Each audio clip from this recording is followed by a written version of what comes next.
Hi everybody. So this is a sealing on of the stiffeners and the fuel tank cap flange and the fuel drain.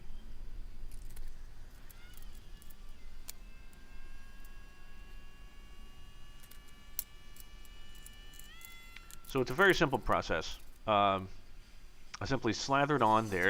It's like icing. You know, it's like really thick, sticky icing. And as long as you respect it, it can't hurt you. So I just slather it on the bottom. I place it and then I cleco it in 4 spots. And then I move on to the next one. I inspect the side to make sure that there's a nice, there's some sealant sticking out the side. Kind of really hard to put a quantity on how much you use. You just kind of, you start to eyeball it. You know, it's probably the total size of a 3/4 of a small marble. For anyone that knows how big a marble is. You just lather it on back and forth. At the end, I'm trying to get like a 1/16 of an inch on the bottom of the stiffener because it's just going to squeeze out. I mean, with the clecos in place, that's, you know, it's stuck and it's going to squeeze anything out to the side. And you'll see if you put way too much. You know, if you put 1/4 of an inch of this stuff on there, it's going to be an unholy mess. So there's the tank flange. One thing that I forgot is that the tank flange, you really have to, so you countersink the flange, and it's got to be pretty deep. When I was test fitting it on, because I did the normal countersinking that I would, because you got the skin that's going on top of it, and when I test fit it on, you could see daylight all around it, everywhere. So I went back and made it a little bit deeper and a little bit deeper. And now, when I test cleco it in place, it is snug to the skin. So I would definitely say start with it where it's got some daylight and then work it slowly to where as soon as it's flush you stop.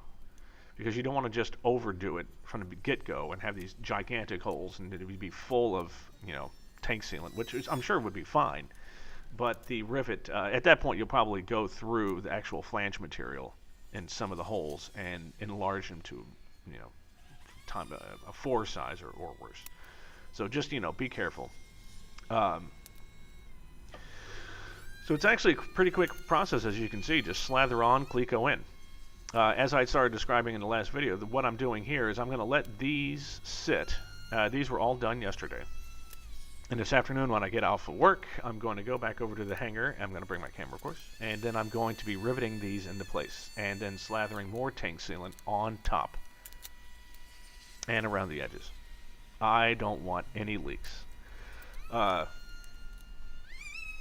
I will say for the second time, you learn quick. When you're using tank sealant, you'll learn quick. One, you'll notice I'm in my jumpsuit because anything that tank sealant touches is on there permanently. Maybe, perhaps not your skin, but definitely on your clothing. Now, I was fortunate enough the first time to not get any on my clothes, but yeah. I'm spilly, so it happens. And I did a much better job of not getting it all over my hands. I think I only wound up going through 5 or 6 pairs of gloves. So I'm using the cheapest gloves possible. Now the only difference between, and at the end, what you saw me doing was actually adding these small screws and lock washers to the exterior ribs and goop those on as well. That way that, because you need to have those holes plugged so that there's no leaks. Liquid would come out of a 3/16 inch hole pretty quick. One thing that is a little bit special that you need to keep aware of is that the fuel drain actually clecos, the fuel drain flange actually clecos into the outside of the skin, not the inside. Everything else is done on the inside except for the drain. And I too am doing it the same way, so it will be riveted on later tonight. So anyway, until then, I'm going to have some wine here, and then the next videos you'll see me doing the riveting, which should be later this week. So see you soon.